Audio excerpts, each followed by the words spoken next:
Monsieur le conseiller régional délégué, Madame la Présidente, Mesdames et Messieurs les professeurs, Mesdames et Messieurs les médecins et professionnels de santé, Mesdames et Messieurs les directeurs d'établissements et d'associations, Mesdames et Messieurs, je suis évidemment très heureux aujourd'hui d'être présent pour ces 11e journées scientifiques organisées par la Fédération régionale de recherche en psychiatrie et en santé mentale, et je remercie vraiment le docteur Lefebvre de son invitation. J'ai pris mes fonctions depuis début septembre, mais je découvre avec beaucoup d'intérêt et je peux le dire aussi avec une grande admiration cet outil unique en France que constitue la fédération.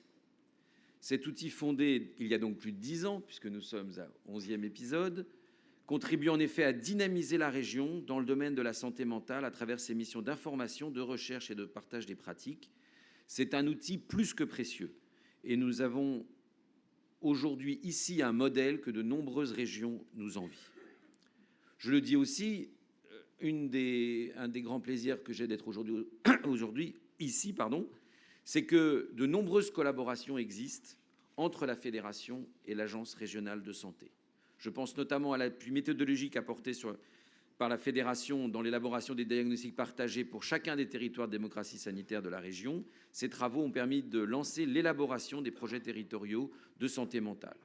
Inscrit dans la feuille de route santé mentale et psychiatrie présentée par la ministre de la Santé en juin 2018, le PTSM constitue un outil essentiel pour garantir la mise en place de parcours de soins et de vie sans rupture, avec une bonne coordination entre les secteurs sanitaires, social et médico-social. Dans la région, nous sommes exemplaires, mais ces outils permettront de mieux encore les structurer. Plus récemment, l'ARS a confié à la fédération la mission d'organiser les formations de prévention du risque suicidaire. Ces formations, qui seront prochainement déployées sur toute la région, concerneront dans un premier temps les professionnels concernés par la gestion de ce risque.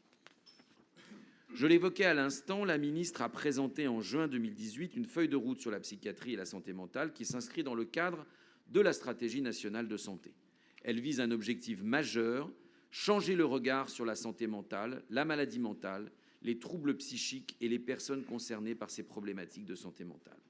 Cette stratégie part d'un constat qui rejoint le thème de votre journée: les diagnostics sont trop tardifs, les interventions trop peu précoces, les ruptures de parcours trop nombreuses. Par ailleurs, la stigmatisation des personnes atteintes de ces troubles est encore trop prononcée. Pour répondre à ces enjeux, la feuille de route se fixe 3 objectifs. D'abord, promouvoir le bien-être mental, prévenir et repérer précocement la souffrance psychique et prévenir le suicide. Ensuite, garantir les parcours de soins coordonnés et soutenir par une offre de soins en psychiatrie accessible, diversifiée et de qualité la prise en charge. Enfin, améliorer les conditions de vie et d'inclusion sociale et la citoyenneté des personnes en situation de handicap psychique. L'Agence régionale de santé, avec tous les acteurs de la région, s'est pleinement engagée pour atteindre ces objectifs. L'ensemble des actions qu'elle mène est recensé dans le plan d'action santé mentale élaboré dans le cadre du projet régional de santé. On y retrouve notamment la généralisation de vigilance, qui est un dispositif de recontact des personnes ayant fait une tentative de suicide, ou encore la prévention du risque de contagion suicidaire, action dans laquelle la fédération est largement investie et qui bénéficie des compétences croisées des étudiants en journalisme et des internes en médecine. Le déploiement d'équipes mobiles psychiatrie-précarité à destination des personnes en situation de précarité est aussi une des actions contenues dans notre plan d'action. On sait en effet que 30% des personnes qui vivent dans la rue ou qui sont en situation de grande précarité souffrent de troubles psychiques. Ce plan d'action, au fur et à mesure de sa mise en œuvre, est amené à évoluer, bien entendu, à s'enrichir des actions portées par les professionnels et les partenaires de l'agence, au premier rang duquel, naturellement, la fédération. Le thème de la journée est axé sur le premier épisode psychotique, avec un premier constat qui doit tous nous mobiliser. On estime que près de 3 personnes sur 100 sont susceptibles de présenter un épisode psychotique dans leur vie. Le premier épisode psychotique peut être la première manifestation d'un trouble psychiatrique sévère, comme la schizophrénie ou les troubles bipolaires. Le pronostic de ces pathologies peut être grave, avec des rechutes et des conséquences sociales importantes. Le pronostic sera d'autant plus sévère que le diagnostic est fait tardivement. À ce jour, le délai de prise en charge de la psychose après le premier épisode psychotique est de 2 ans. Nous ne pouvons nous satisfaire de cette situation. Il est donc essentiel de raccourcir ce délai pour améliorer le pronostic de la maladie et sa prise en charge. Cette problématique sera naturellement au centre de vos travaux aujourd'hui et largement partagée par la communauté médicale. Il est évidemment partagé par l'Agence régionale de santé. Pour le premier épisode psychotique survenant dans la tranche d'âge de 15-25 ans, les psychiatres de l'adulte comme les pédopsychiatres sont tout autant concernés et souhaitent agir. Je souhaite votre mobilisation à tous sur ce sujet. Ceci s'est traduit très concrètement par le dépôt de plusieurs projets visant à la prise en charge précoce du premier épisode psychotique dans l'appel à candidature qui s'inscrit dans le Fonds d'innovation organisationnelle en psychiatrie. Je profite de cette occasion pour remercier l'ensemble des professionnels de la région pour leur mobilisation dans le cadre de cet appel à projet. L'Agence régionale de santé a ainsi pu réceptionner 41 projets.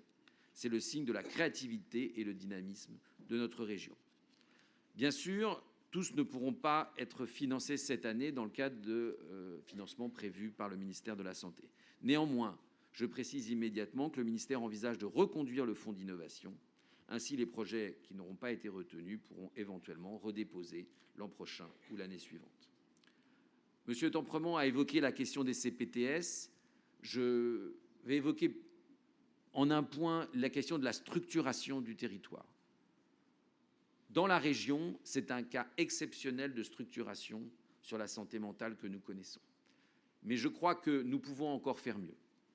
Et ces communautés professionnelles de territoire, elles seront évidemment un vecteur pour renforcer encore l'association de l'ensemble des professionnels de santé, des médecins et de tous les professionnels de santé. Assez logique, c'est une vraie opportunité de maillage encore plus fin du territoire. Je profite du fait d'être devant vous, avant de terminer, pour vous préciser que le délégué ministériel à la psychiatrie et à la santé mentale, le professeur Franck Bellivier, sera présent dans les Hauts-de-France les 30 et 31 janvier. Ça ferait une annonce légèrement précoce, donc je répète, 30 et 31 janvier, afin de rencontrer les professionnels engagés quotidiennement dans le champ de la santé mentale. Ce sera l'occasion de nouveau de nous rencontrer, d'échanger et de partager les innovations et les projets en cours pour améliorer le parcours de soins et l'inclusion des personnes atteintes de troubles psychiques. En attendant cette nouvelle échéance, je vous souhaite une excellente journée de travail.